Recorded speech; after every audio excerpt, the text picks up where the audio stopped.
Pues arrancamos, que luego seguro que vendrán a las 3:30, ¿no? Un placer teneros a los tres en este panel, donde vamos a hablar un poco de Capital Racing. Para mí es un privilegio, ¿no?, tener por un lado a Inverready, tener a Mike, tener a Ricard, y que podamos hablar de manera un poco relajada de cómo nos ha cambiado el paradigma, ¿no?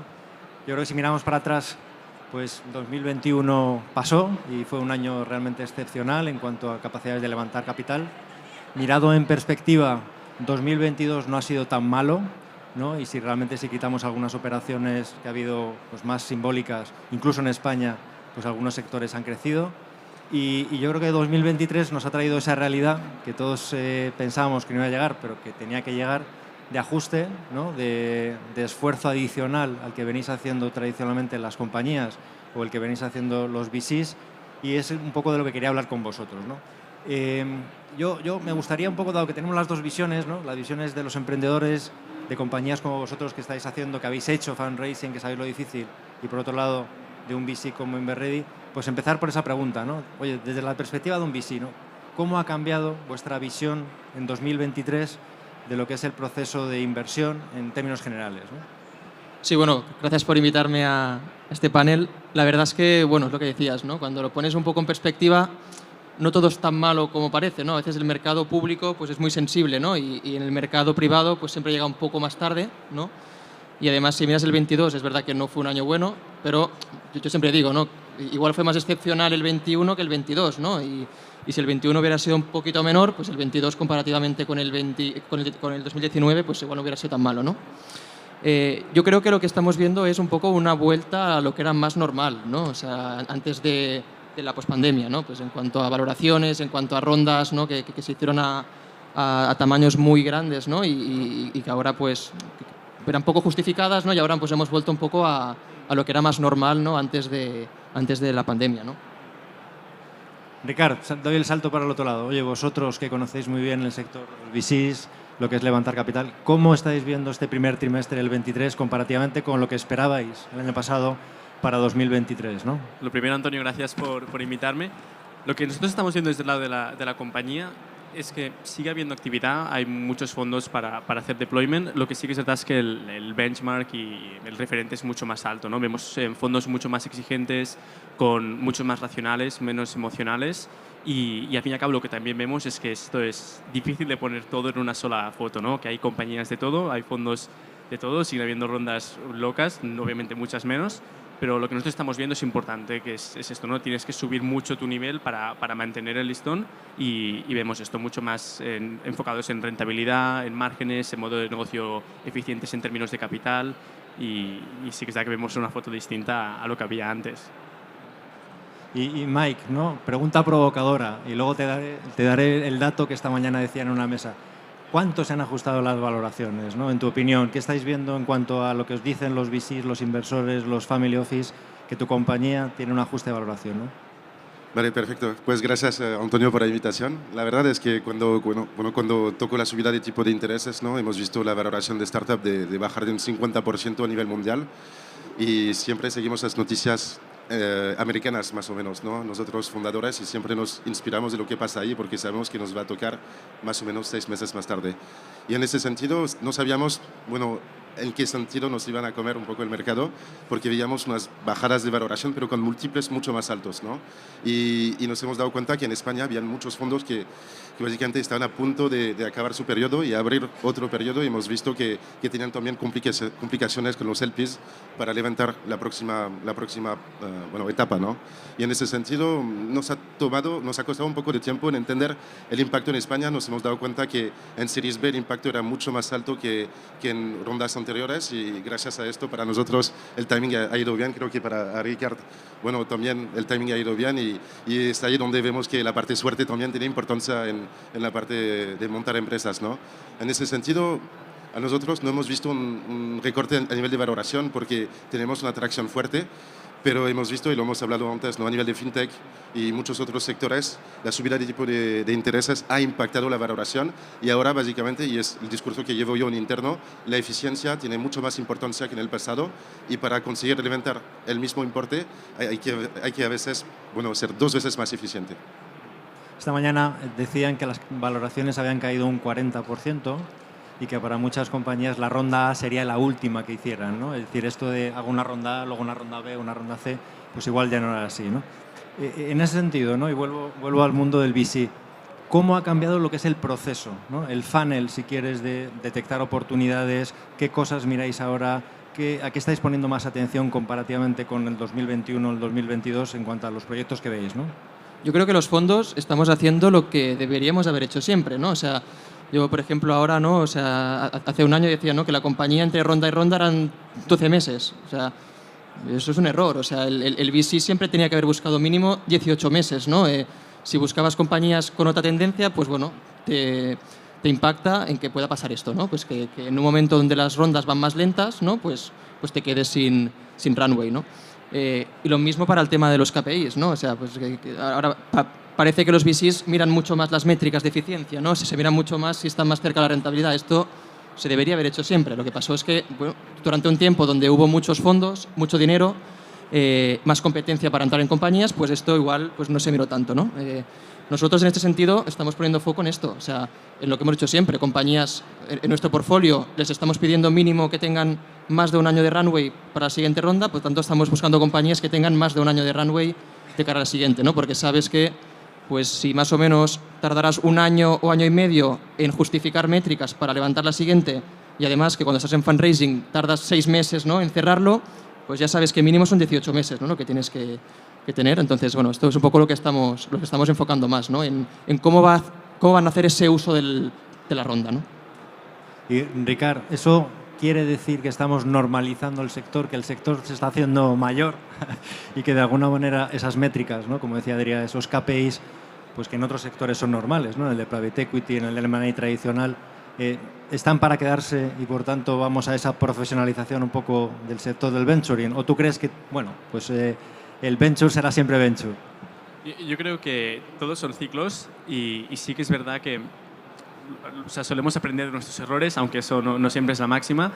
Que dudo que volvamos al mismo nivel de locura de antes, pero está claro que van a volver los procesos competitivos y cuando el proceso es competitivo, como lo comentaba, entonces es complicado que la racionalidad entre en juego, ¿no? Para mí, al fin y al cabo, siempre es un punto de competitividad y cuánta gente quiere entrar. Y por eso, incluso en este estado de mercado, vemos compañías que son capaces de crear ese FOMO, son capaces de crear esa competitividad y son capaces de apelar a la emocionalidad del VC, ¿no? Entonces, es algo que yo creo que vamos a ver. Lo que sí que está claro es que el venture nunca puede coger de comparable las métricas de un private equity o similar. Al fin y al cabo están invirtiendo en modos de negocio que muchos de ellos están por validar, están por demostrar su escalabilidad, entonces es normal que incurran en más riesgos que nosotros.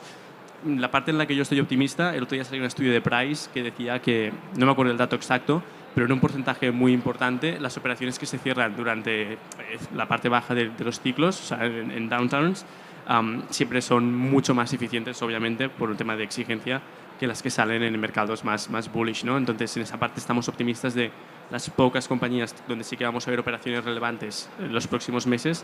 Tengo la convicción de que realmente van a ser compañías muy duraderas y yo creo que importantes en las próximas décadas. Y por esa parte estoy también ilusionado.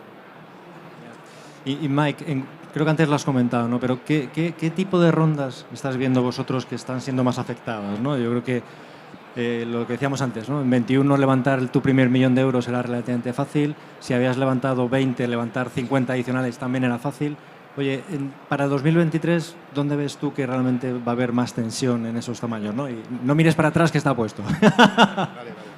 Pues yo creo que también nos hemos pillado los dedos, ¿no? Hemos levantado a 6, 9, 12 meses vista y ahora, bueno, la tesis ha cambiado, ¿no? Y tuvimos que adaptarnos. Hemos pasado por este proceso también. Ha sido intenso, pero creo que ha sido necesario, como lo has dicho, Adrián, ¿no?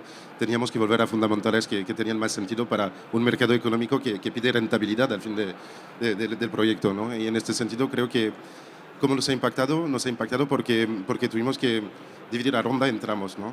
Dividirla para tener agilidad, para poder llenar la caja, ¿no? Y poder seguir creciendo al ritmo que buscábamos y también adaptarnos a nuevos KPIs que estaban establecidos por el mercado. En nuestro sector ha sido fuerte porque además de un cambio de ciclo a nivel de inversión, hemos visto un cambio de ciclo a nivel del transporte y esto implicó un cambio de estructura fuerte en interno. Pero por otro lado, lo que hemos visto es que gracias a esto hemos podido ganar en agilidad y bueno, seguir trabajando con Business Angel, con Family Office, para poder básicamente ganar en agilidad y después ganar tiempo para hablar con fondos, con private equity y con otras formas de financiarse, ¿no? Y yo creo que es la mejor forma ahora ganar en agilidad y ver a largo plazo. 18 meses me parece poco ahora, incluso 24 meses sería lo estándar, ¿no? Y nos estamos adaptando, pero es verdad que hemos visto las noticias llegar poco a poco y hay lo que te crees y hay lo que te dice el mercado, ¿no? Y cuando lo ves de forma verdadera con el mercado, luego te adaptas enseguida. Pero a veces cuando escuchas ruido por la prensa o por otra startup, lo quieres verificar, ¿no? Y a veces no te lo crees y pierdes tiempo en esta transición. Así que es mi recomendación para emprendedores, ¿no? Escuchar los dos, pero a veces tomar también, hacer apuestas y anticipar. Adrià, hemos hablado de tamaños. A nivel de sectores, de verticales, ¿cuáles veis vosotros desde la perspectiva de un venture capital que son los ganadores, los perdedores de cara a este ajuste, ¿no?, de mercado, ¿no? Sí, a ver, esto es muy relativo, ¿no? Porque en cada segmento pues es verdad que hay ganadores y perdedores, ¿no? Incluso dentro, por ejemplo, en FinTech, pues claramente ha sido uno de los sectores que más ha sufrido, ¿no? Y incluso blockchain, ¿no? Que también era un vertical, ¿no?, que se había visto súper impulsado, pues también ha caído, ¿no? Dentro de estos, pues también hay ganadores, ¿no? O sea, las compañías que igual tenían un foco menos especulativo, ¿no?, y más de tesis, ¿no?, de utilidad, pues estas han salido ganando, ¿no? Por nuestra parte, la verdad es que seguimos viendo de todos. O sea, nosotros, por ejemplo, a pesar de ser un fondo generalista, o sea, nosotros creamos tesis en sectores como Web3, por ejemplo. Es verdad que estamos viendo ahora muchas menos rondas en Web3, pero nosotros creamos una tesis no especulativa en Web3 y la seguimos teniendo, ¿no? Y eso no cambia, porque al final un fondo, algo muy importante es que tiene que ser coherente con sus tesis de inversión. Entonces, y ser coherente es desde el día que lo lanzas hasta el día que lo liquidas, ¿no? Por el medio puedes adaptarlo, pero si haces muchos cambios en la tesis de inversión, eso es un problema, ¿no? Entonces, en ese sentido, nosotros creemos que incluso en estos sectores fintech, que también ha estado muy impactado, hay otros que han salido ganando. Por ejemplo, en cybersecurity, creo que en valoraciones fue de las que menos cayeron, ¿no? Y hicimos un estudio interno nosotros y era justamente uno de los sectores que menos cayó, ¿no? En SaaS fue otro que se corrigió. O sea, no creo que salió perdiendo, pero SaaS, que siempre se había pagado a múltiplos, ¿no?, de máximo 10 veces ARR, pues estaban a 30, 20. O sea, ahora hemos vuelto un poco a 6, 8 incluso, ¿no? Se ha normalizado, ¿no? Creo que eso, pues lo mismo, hay ganadores y perdedores. Quien levantó a múltiplos muy altos, pues ahora les va a costar mucho más justificarlo, ¿no? Ricardo, yo creo que teniendo aquí tenemos que hablar de movilidad, ¿no? Y claramente movilidad es uno de los sectores ganadores. Antes en alguna slide, y yo creo que has comentado, Adrià. ¿Cómo ves tú el futuro de la movilidad desde el punto de vista del mundo tech y desde el punto de vista de la innovación, ¿no? Porque al final yo creo que son modelos en evolución y ninguno sabemos cómo va a evolucionar, ¿no? Si el patinete, la bicicleta, todo junto. Cuéntanos. Sí. Yo creo que la industria de la movilidad me parece una de las más hot en términos reales, no en términos de founding, porque sí que creo que las tendencias ahora mismo son súper cambiantes. Las tendencias de ownership, por ejemplo, están decreciendo a un nivel masivo. Cada vez las generaciones tienen menos ganas de sacarse el carnet de conducir o de comprarse un coche, etc. Entonces, creo que es una industria que tiene tendencias que ahora mismo están cambiando muchísimo en ownership, yo creo también en términos de costes, en lealtad hacia las marcas, por ejemplo, de coches, etc. Y por otra parte, con costes cada vez más crecientes, con más inestabilidad. Entonces, creo que es un modelo que de base está cambiando muchísimo el paradigma de consumo. Las ciudades también están pivotando mucho los modelos en relación con los coches y micromovilidad, etc. Entonces, creo que está habiendo muchísimas revoluciones en varios aspectos distintos de esta industria y creo que claramente algún player tiene que entrar a liderar esa revolución, ¿no? Estamos apostando por ser nosotros, pero independientemente de eso, está claro que algún player que otro realmente será capaz de revolucionar este sector que lleva años bastante intacto, ¿no? Sin ninguna mayor revolución de decir, ostras, realmente ha cambiado un paradigma de manera masiva. Entonces, creo que es un sector realmente súper grande, 1.4 billones de usuarios y que realmente falta un punto de disrupción y que a mí la verdad me ilusiona muchísimo. ¿Y cómo crees que pueden convivir, ¿no?, en ese, oye, a 15 años vista, ese modelo en el cual los nuevos players como vosotros, con los grandes incumbentes, las grandes marcas, los grandes fabricantes, ¿cómo crees que puede ser ese modelo de convivencia, ¿no? Yo creo, y también lo que estamos viendo, es que esta revolución no va a ser disyuntiva del nuevo player versus el established player, sino yo creo que va a ser un ecosistema que vamos a crear de manera conjunta, Y está claro que Mike puede aportar también sobre ese tema, ¿no? Pero yo creo que no va a ser una revolución que venga de un día para otro, creo que va a ser una revolución paulatina y donde realmente necesitas todo un ecosistema remando hacia la misma dirección. La parte buena es que nuestra experiencia es que muchos de estos players están más que dispuestos en formar parte de esta revolución y están también empujándola desde su posición de establishment, que a veces no siempre ocurre en otras industrias, ¿no?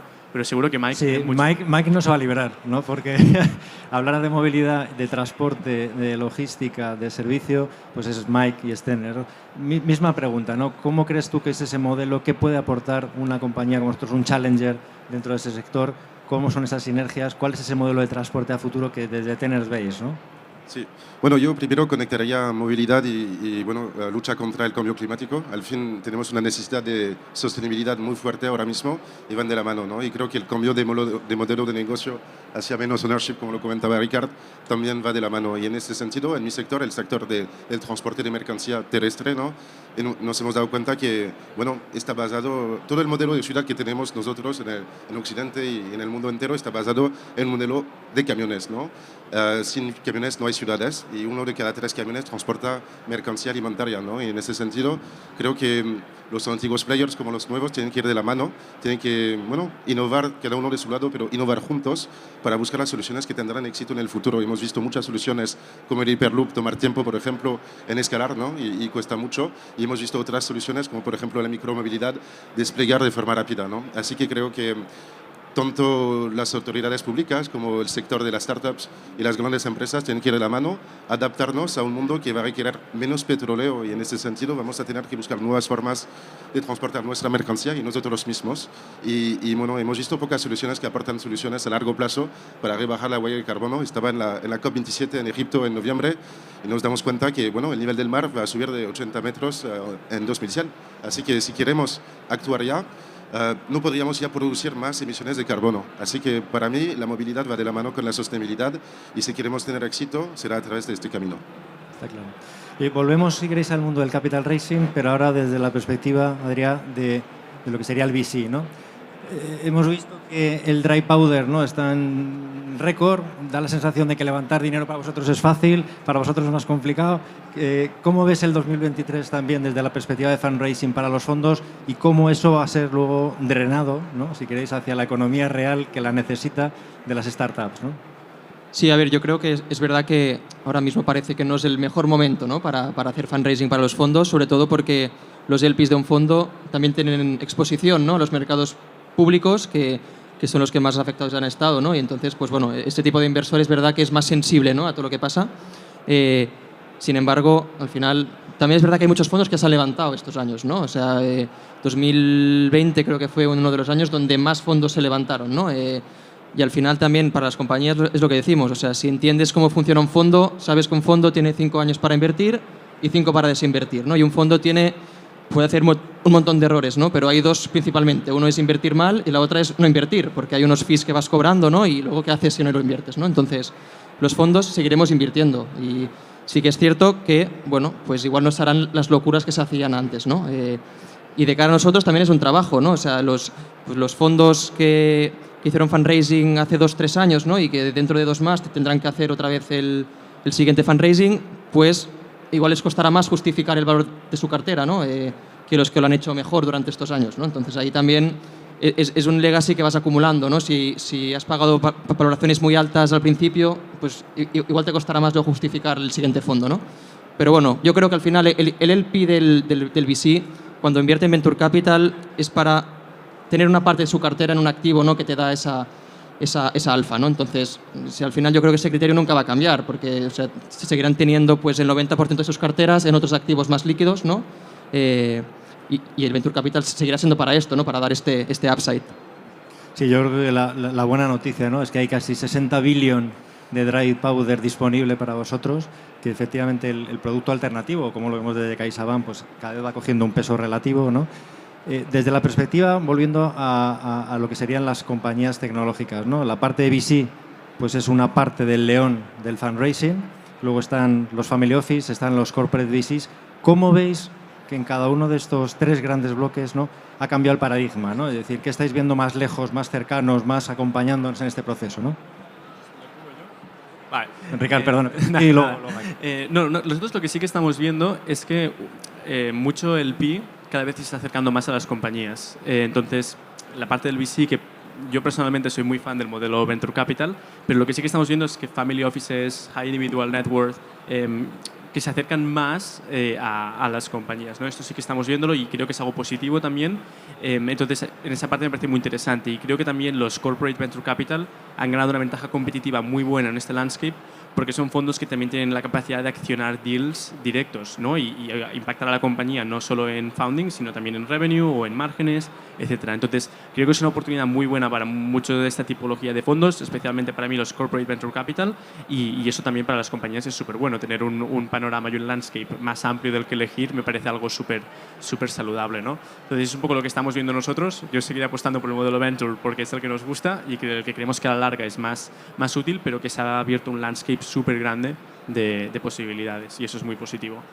En vuestro caso, Mike, yo creo que la vinculación con los industriales es clarísima, ¿no? Y muchos de vuestros clientes son industriales, son inversores. ¿Cómo veis vosotros que los corporate venture capital también, ¿no? Pues vean atractivo en proyectos como el vuestro? Hay quien siempre dice que oye, tener un corporate pues a veces es un legacy que luego tienes que gestionar. ¿Cómo lo veis vosotros, ¿no? A la hora de hacer fundraising? Pues lo vemos muy bien. Por suerte nosotros hemos conseguido la primera ronda gracias a Corporate, que era casi Venture Capital, ¿no? Iban de camino en este sentido y bueno, la agilidad que te dan y el entendimiento del negocio es buenísimo y te permite directamente entrar en el corazón del modelo de negocio, hablar realmente de proyección y tener un poco más de tiempo, ¿no? Para desarrollar tu idea hasta que tenga efectividad. Así que para nosotros creemos mucho en este modelo, creemos que las corporaciones nos pueden aportar mucho. Siempre he sido muy fan también del modelo de intrapreneurship, ¿no? De emprender siendo parte de una empresa, formando parte de una empresa, y creo que en un futuro las corporaciones tendrán mucho más peso, es cierto. ¿Y veis algún tipo de, a ver cómo lo digo, arbitraje en el sentido de valoraciones? Es decir, ¿están apretando más los corporates que tradicionalmente les cuesta más tomar decisiones, son más duros a la hora de hacer valoraciones, están más apretando los VCs en un momento dado? ¿Cómo lo veis, Mike? Sí, es cierto, ¿no? Porque al fin los VCs han pagado valoraciones muy altas y ahora no es un tema solo de la subida de tipo de intereses, ¿no? Es también la pérdida de valoración de las antiguas inversiones que implica una bajada de inversión en el futuro, ¿no? Para enfocarse en las empresas que tienen un potencial de multiplicador muy alto, ¿no? En ese sentido hay que adaptarse y hay que, creo, filtrar mucho más con quién estás hablando, con quién estás gastando tiempo para hacer que este tiempo esté bien invertido, ¿no? Así que es cierto que las discusiones sobre valoraciones tienen su lugar ahora mismo. Creo que es justo, que es necesario para la economía y dará también el empujón necesario a los próximos emprendedores a tener el espacio necesario para crecer, ¿no? Porque si seguimos con valoraciones tan altas, ¿qué tipo de aprendizaje damos a la próxima generación que va a emprender, ¿no? Que el dinero es gratis, no creo que nunca ha sido gratis, siempre han sido periodo y hay que saber adaptarse. Nosotros, por suerte, la movilidad y business and productivity salen arriba del ranking, así que no nos ha impactado menos y además hemos aprovechado un cambio de ciclo en logística favorable a nuestro sector, así que hemos tenido menos complicaciones, creo que es el caso de Ricard también, pero seguro que las fintech y otros sectores lo están viendo, ¿no? Porque la subida de tipo de intereses tiene un impacto directo en la valoración y no es nuestro caso de momento. Adrián, antes hemos comentado, ¿no? El tema de KPIs, cómo haya cambiado vuestro proceso a la hora de elegir proyectos. Muy recientemente algún competidor se está acercando a levantar un fondo de private equity. ¿Cómo ves esa vinculación entre el venture, el private equity, cómo ese fly to KPIs puede afectar un poco a esa energía, esa forma de hacer cosas del venture capital, desde la perspectiva de Inverready, ¿no? Sí, a ver, yo creo que son dos mundos muy diferentes, ¿no? Lo que sí que es verdad es que ahora mismo en el venture yo creo que todo el mundo es más consciente, ¿no?, de que las compañías tienen que venderse, ¿no? Que el private equity creo que eso lo tienen mucho más claro, ¿no? A veces incluso los VCs, ¿no? Entramos y lo ideal es que entre otro fondo en otra ronda, ¿no? Y casi que ya te olvidas, pero no, la compañía tiene que venderse. Entonces, al ser consciente de esto, ¿no?, pues hace que te enfoques en muchas otras cosas, ¿no? En cómo la compañía, en vez de llegar más rápido a la siguiente ronda, cómo puede llegar más rápido a una venta que sea correcta, ¿no? Y sí que es verdad que este ajuste lo estamos viendo básicamente por la parte de arriba, porque el fondo de private equity o el fondo de series D pues está costando más vender, porque el comprador quiere comprar barato y la gente no quiere vender mal, ¿no? Entonces, y eso está cayendo, ¿no? Como el de series D ve que nadie le compra o le compran menos a menor precio, pues invierte un poco menos, ¿no? Y va cayendo. Pero yo creo que son dos mundos bastante separados. O sea, el Venture Capital seguirá haciendo lo que tiene que hacer, que es invertir en compañías pues, que tienen aún un camino hasta la rentabilidad en muchos casos, pero intentarlo hacer de la forma más eficiente, y el Private Equity intentar colocarlas bien, ¿no? Que al final es el que está más cerca de la venta en muchos casos. Está claro.